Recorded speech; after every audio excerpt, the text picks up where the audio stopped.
What's up? I'm Alexandra Harbushka, founder of Life with Herpes. I'm excited to be here, talk to you about having herpes.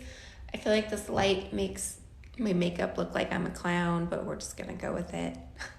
Hope everybody's having a great week. I am here to answer your herpes questions. You guys have been asking lots of questions. I've been responding via video, doing my best to get that back out to you. So this is your opportunity here to ask the questions that you have regarding herpes diagnosis, regarding living with herpes, regarding how to prevent herpes outbreaks, how to speed up recovery with herpes outbreaks, how to tell a partner you have herpes, all that. Of course, if you want to hear my story about living with herpes, I am here to support you with that and be here for you with that. Hey there, hey Frankie, hey Logan. Lots of friends joining. I see that. Thanks, guys. So what are some questions you guys have? Like I said, this is an opportunity for you to ask your questions here in the comments, and I will get to them. Earlier today, I was getting some questions a lot about how do I prevent transmission to my husband. So sorry, I was just reading a comment. How do I prevent transmitting herpes to my husband? So there's a couple of things going on here. Number one is the location in which I have herpes. So I have genital herpes, but for me, I have it on my anal opening. I also have it on my tailbone. So it's in an area that we can potentially prevent. He's not necessarily always coming into contact with that area. So that's also something to consider. It's not right there in the vaginal opening. So again, that's an area in which that we can kind of move around or get creative around that area, but we do not use protection. And, currently I am on the antiviral. I've been having a lot of outbreaks, but up until about 2 months ago, I have not been on the antiviral, and we've been married for 4 years. So I have not transmitted herpes to my husband. 3 things that I really recommend you do to prevent transmission to a partner. Number 1 is disclosure. We think like, oh, it's just one disclosure or one, I just need to tell you once. Communication actually was number 1, not disclosure, but communication. That includes a disclosure. So we have the conversation about, hey, I have herpes. We think that's probably the entire conversation. Well, actually it requires a conversation that continues. You might be having prodrome symptoms, which means like you might be feeling like you're having an outbreak. You might be feeling like you're run down, your immune system's low, or you might even be having an outbreak or just had an outbreak. So communicating about what your status is, where it's going, where it's kind of been is really important. If I feel any prodrome or feel like I'm getting an outbreak, or if I just had an outbreak, or if I have an outbreak, I make sure and communicate that with my husband. And then the next thing that you can do is take the antiviral. That lessens the transmission rate by 48%. So it's very, very effective. It definitely helps keep the virus dormant in our system. When the virus is dormant, we don't get outbreaks. So the prescription, the antiviral isn't 100%, like foolproof. I don't want to say foolproof, but it's not 100% going to prevent transmission. You can still get transmission. You can still infect a partner with herpes while on the antiviral, but it works really, really well at suppressing the virus and keeping it out of that replication mode. And then third would be using a condom. So a condom prevents transmission between 30 and 50% of the time. So it's not 100%. It's not foolproof. It's not it's not always going to prevent, but it does help a lot. So again, this would be a great thing to consider is where are your outbreaks?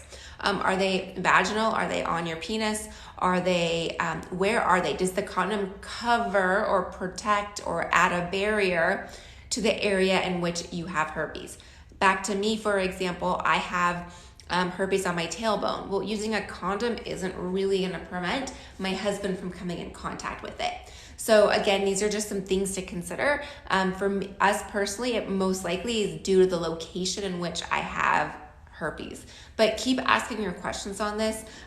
Most people actually have herpes, and what ends up happening is 90% of the people with HSV2 don't know they have herpes. So a lot of times they're transmitting it unknowingly. but they may have had signs or symptoms and they just didn't know it was herpes. They may have had it in a different location. Like I get it on my tailbone. I may have said like, there's something on my tailbone. That's super weird. It's not herpes because it's not on my genitals, quote unquote, right? We have this thought that it has to be in your genitals. It can be kind of anywhere in that boxer range. So yeah, I get mine on my tailbone. Other people can get it on their butt. You can get it below your belly button. And a lot of times you may have had an outbreak and been like, I didn't know that was herpes. Or it could have been very minor, like a paper cut. Or you could have had prodrome symptoms and been like, I didn't know that's what that was. So anyways, those are just some things to think about and kind of how it gets transmitted. So I guess my point here is when you are with somebody who has communicated that he or she has herpes and you guys are in communication, you're going to do a much better job at preventing transmission than you would if you don't communicate or don't even know. What's the percent of female on female transfer? You know what? I don't know that. I do know that more females than males have herpes. I personally, there's really like not that much literature out there that backs up or states why that's the case. I have my own personal theories. I think that as females, we wax, we shave, we expose that area. The hair is there for a reason. It's there for a protection. And we remove that hair. It's a barrier of protection where most men don't remove that hair, right? So that's personally why I think more females have it. Who really knows? I don't necessarily know. How bad does it itch? It depends. Everybody's a little different. I've talked to people that have said like it's like a mosquito bite type of itch. I've talked to people that are like, it's like a sore, like, you know, when you have a sore healing, like a scab, you want to itch a scab. I've talked to people, like for me personally, the itch is almost like a spider's walking on your skin. Like it's like a creepy crawly type of feeling. Everybody's itch might be a little bit different. Do you ever cry when you have an outbreak? Not anymore. It's been a long time since I've cried since having an outbreak. I would say, I don't know, it's probably been like 5 years since I've cried from having an outbreak. But in the beginning, I cried for about 2 years. I cried about every day for 2 years when I was first diagnosed with herpes. I call that the Eeyore phase, and that is when you are in a very dark place. You don't have any support. You don't know where to turn. You don't have any friends that can support you when you're just all alone with this diagnosis and don't have a method or a way to move through it. So that's the Eeyore phase. Do you cry after having your back blown out? I've never had my back blown out. I hope I never do. So if I'm not having herpes outbreak, should I be on antivirals? That's obviously a question for your doctor. I'm not a doctor. But if you're not getting outbreaks, I personally am like, why take something to suppress something if you're not getting it? The only reason why you might want to be on the antivirals is just as an extra layer of security in preventing transmission to a partner. The antiviral will lessen the transmission rate by 48%. So it is very helpful and effective in protecting a partner. We don't have support because people don't ever talk about it. You're welcome. Yeah, I'm here to talk about it. I created a support group back in 2017. I'm still here talking about it. That's why I created the Life with Herpes Secret Society. It is an online community for people who are able to talk, to chat, to ask questions, to find support. I am live with the community twice a week in a private Zoom chat. It's about breaking the stigma. It's about educating. It's about getting people out of this Eeyore phase and back to their regular life. Is this taken daily? Is the antiviral taken daily? You could take it two types of ways. You could take the antiviral daily as a prophylactic. Now, I'm not a doctor. If that's something you want to do, I would definitely ask your doctor. Or you can take it at the sign of an outbreak. So you can take it when you first feel the symptoms or the sensations of an outbreak, and then during the duration of the outbreak. Typically, if you're taking the daily antiviral, you'll be taking 500 milligrams. And if you're taking it for an outbreak, it would be 500 in the morning and 500 in the evening. So a total of 1,000 milligrams a day. Again, talk to your doctor. I have seen some other types of antivirals that are 1,200 milligrams. So it is 400 milligram pills for 3 times a day. My doctor said acyclovir is bad for the liver when taken daily. I used to be on daily for 3 years. Yeah, I was on it daily for 3 years as well. You know, I've talked to doctors that are like, yeah, it's absolutely fine. You can take it for a lifetime. I've talked to other doctors that are like, no, why take something daily if you don't need it? You know, anything we put in our body can be difficult on our liver. Half the population have it, but don't have outbreaks and don't know they have it. Yeah, the majority of the population actually has herpes. The majority of the population does not get outbreaks, which is great and bad. It's like good news and bad news. The good news is for those people, if they're not getting outbreaks, that's awesome. The bad news is they can still transmit it. The good news is you have a chance of finding someone that has herpes. If like you've been diagnosed and your biggest fear is you're not going to find someone that has herpes, then you probably will, because majority of the people actually have herpes. Doctors don't even test for it when testing for STDs unless specifically asked for a herpes test. Yeah, that is extremely frustrating and absolutely accurate. If you go to your doctor to get an STD, STI test and you're like, hey, give me the full panel, unless you specifically say, I would like a herpes test, they are not going to test you. I missed some comments early on. Let me just go back.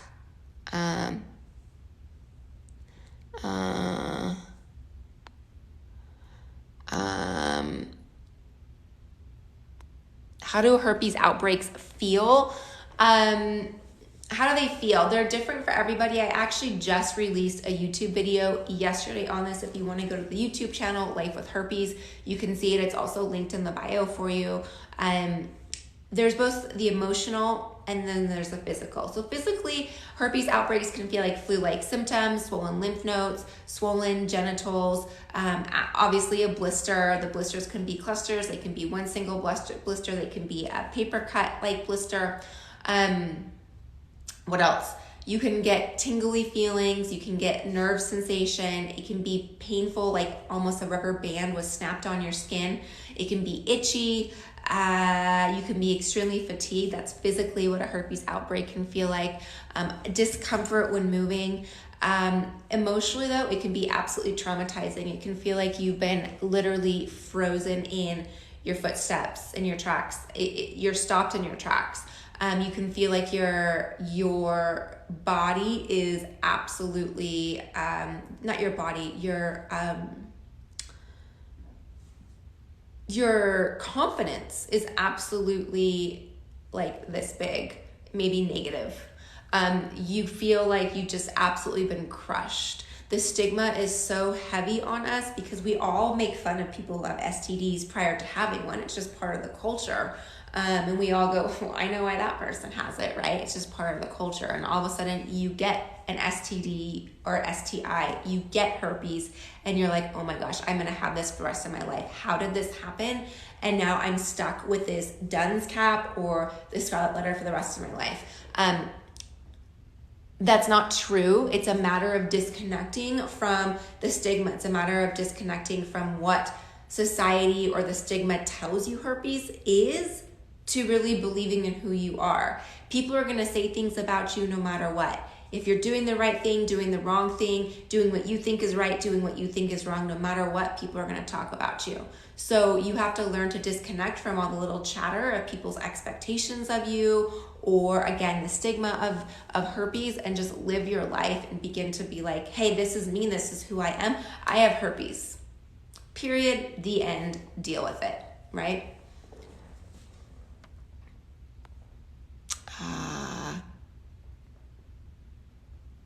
Someone's saying, Maggie's saying, I only take antivirals when you're with someone, otherwise you don't take them. Yeah, that's a great practice. It's going to help prevent your partner from transmission. When I was dating, absolutely, I took the antivirals to prevent transmission to a partner.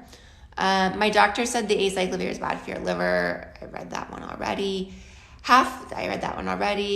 read that one already. Let's see, I got new messages. How did I miss? There we go.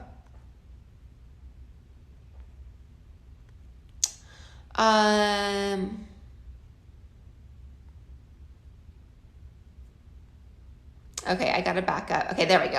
All the comments were like hidden. Does drinking affect how the pills work? So no, the drinking doesn't affect like the efficacy of the antiviral.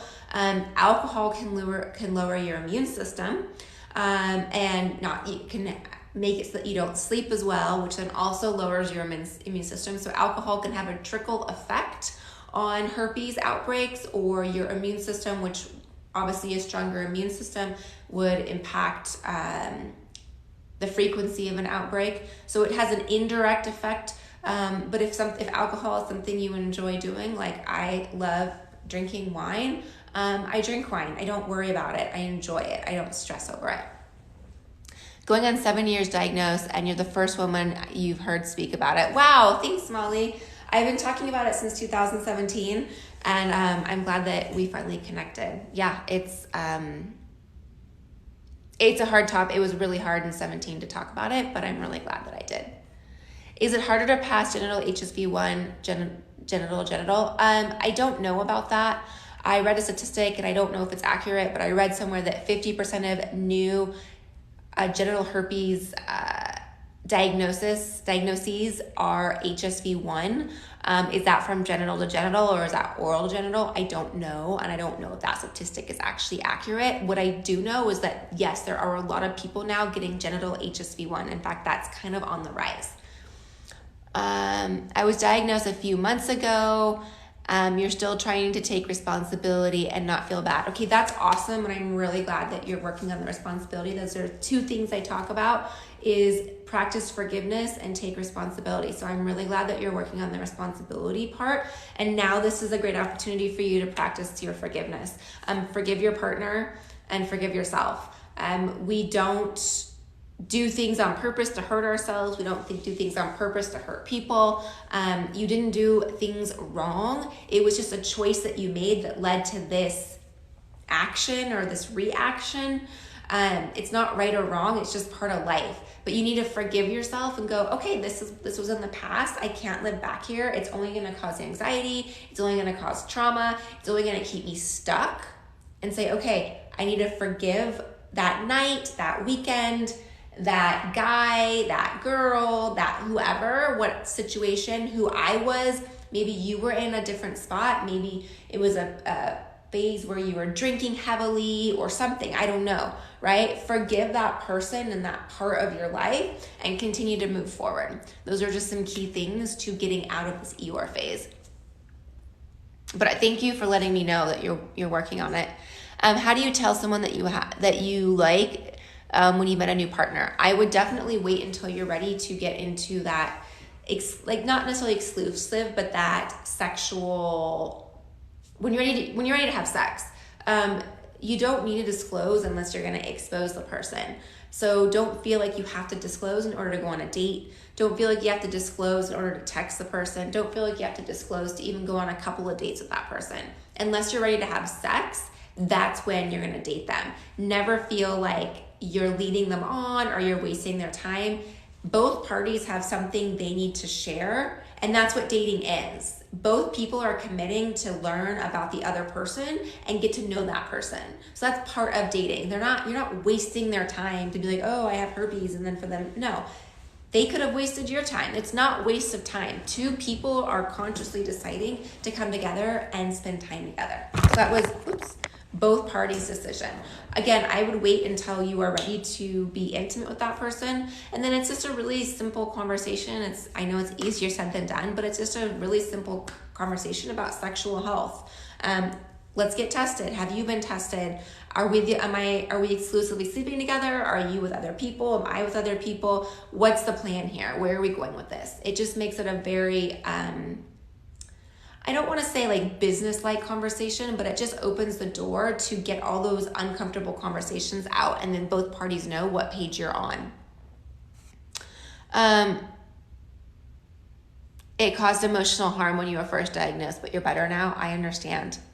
They don't test for it automatically because they don't even care anymore. It's so widespread. Yeah, it's also so rampant. Herpes is so rampant. Like people don't necessarily, the doctor, I don't want to bash on doctors because they do the best that they can do, and they are doing what they think is right based on their education and based on their practice. Some doctors may say the aftermath is so horrible that I'd rather not test someone if they're not having, if they're not having symptoms. Were you ever afraid you would never find someone to love and accept you? Yeah, absolutely. I was really afraid, especially when I was first diagnosed. Absolutely. Back to my Eeyore phase. I was in that phase for 2 years. I stayed with the guy that I got herpes from, who was he was a good friend of mine, but we were awful together in a relationship. It was a very difficult relationship. It was a very toxic relationship. It was very disruptive to who I was as a person. And I stayed with him for 2 years. I was settling because I felt like, well, no one else is going to love me. I might as well stay with him. And that's wrong. Absolutely wrong. How did my family take it when I told them? Not well. I mean, I'm an only child. Not well. They weren't obviously like your winning moment, I think also sexual health is very different in different generations. My parents are 75, 76. They were 65 at the time when I told them. Again, very different generation. They're baby boomers. Sexual health, sexual education, also talking about your problems publicly is not part of the generation, where it is for the millennials, it is for the different generations. It is part of kind of what we're doing now. We're talking about taboo topics to support other people. So it was really hard on my parents, You got it from being sexually assaulted and you've had it for 10 years and now dating is rough. I'm really sorry that happened. No words can make it feel better for sexual assault. Have you dealt with that? Have you sought professional help with it? A couple questions I would ask is, when are you disclosing? How are you disclosing? Are you disclosing from a place of power, or are you disclosing from a place of shame? If we disclose from a place of shame, we are very submissive in it. We are very much of a lesser person, opposed to being like a strong, confident disclosure of like, this is what happened. This is where I am in my life, and this is what we're going to do to move forward to prevent transmission to you. Besides medicine, do I use anything to help with my outbreaks? Yeah, I do. I use our Secret Society wellness products. I love them. I created them back in 2019. It took over a year of formulating them. They're made with all natural products that include essential oils and other things that can help with the pain and can help with soothing skin, hydrating skin, wound repair, a lot of great things. We have a topical oil. It's called the Everyday Wellness Oil. We also have the Rescue Balm, which is like something you can apply topically to the outbreak. We have the Lifesaver SPF Lip Balm, which you can apply directly to your mouth if you have oral herpes. There's a lot of things. I use it daily.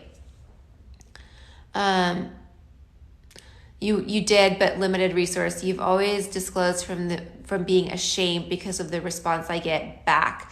Okay, so that's something we might need to work on, not as a group, as a whole. Disclosing with confidence and not from shame. That's something I can do some workshops on, and I can do some more lives just focusing on that if that's something you like. Disclosing from confidence and not from shame. I do have a toolkit that I put together. I think there's like 12 videos. I'm also 9 months pregnant in those videos, so like I have a hard time breathing. But I do go through different types of disclosures, whether it's a one-night stand, whether it's past partners, whether it's a long-term relationship, different ways to disclose and why we want to disclose and the way we need to go about disclosing. Again, we don't want to disclose from a place of shame. I understand that that's the reaction that we get a lot of times, and like totally get it, right? I was very ashamed that I had herpes, and when I disclosed in that mindset, it was not good. I would like end up crying at dinner. Not good. A workshop. Okay, awesome. How can we buy your products? Go to secretsocietywellness.com. There's also a link in the bio. They're awesome. I use them every day. I absolutely love them. Why did I share my status with my family?